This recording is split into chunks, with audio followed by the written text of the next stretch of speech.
Siobhan don't like what their mind is thinking or doing while they're silent. They don't like the intrusive thoughts, so they don't like that. To me, was very, very valuable. Yeah. Because I would know what my mind was concerned about. Yeah. What's going on and there? now I have the therapeutic tools to deal with it. I suppose previously, as a younger person, I didn't have the tools, and sometimes I find myself engaging angry thoughts and working myself up into anger, so that eventually when somebody did speak to me, I go, "What?" And just ask me for directions.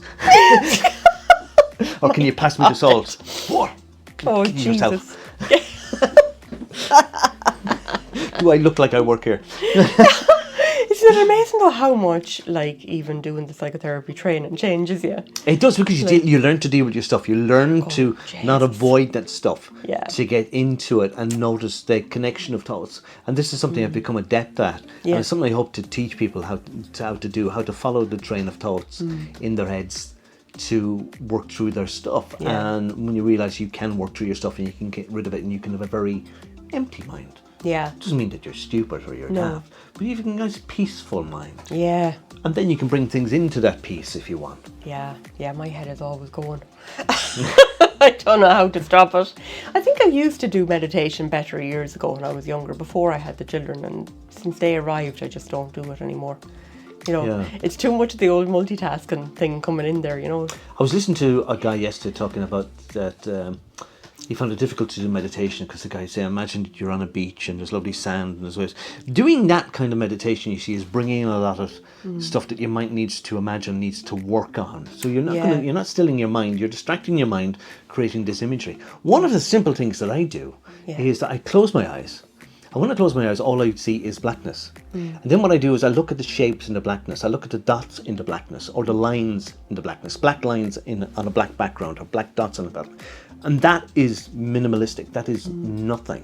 And what happens is my mind just stops. Wow. Because there's no additional inputs needed to bring it. I don't have to try to imagine. I'm actually literally looking at the blackness. Yeah. And looking at the blackness within the blackness. That's class. And it's a great way to put myself to sleep as well. I like that. So I just stop. I don't have to try to conjure up forest walks or anything else. It's just look at the blackness. Yeah, I have to start counting my breath. Yeah. And that kind of thing. I have to have something to focus on, for sure. Okay. So, but that is a good actually thing, focusing on the blackness and the dots within the blackness and the lines within it. Yeah, that's really cool actually. I like it. Yeah, because you see, one of the things too, and you know this from me, Andy, your eyes move over and back in accordance to what you're thinking and what way you're thinking. Yeah. As well. Especially when you enter into REM. Yeah. So if you just look at the blackness in front of you, your eyes are still. And there's nothing. You're not inviting in any thought process. Absolutely, yeah, because the over and back brings everything up It from does bring it up. the So you the stop. subconscious. You stop the motor, and you just stop.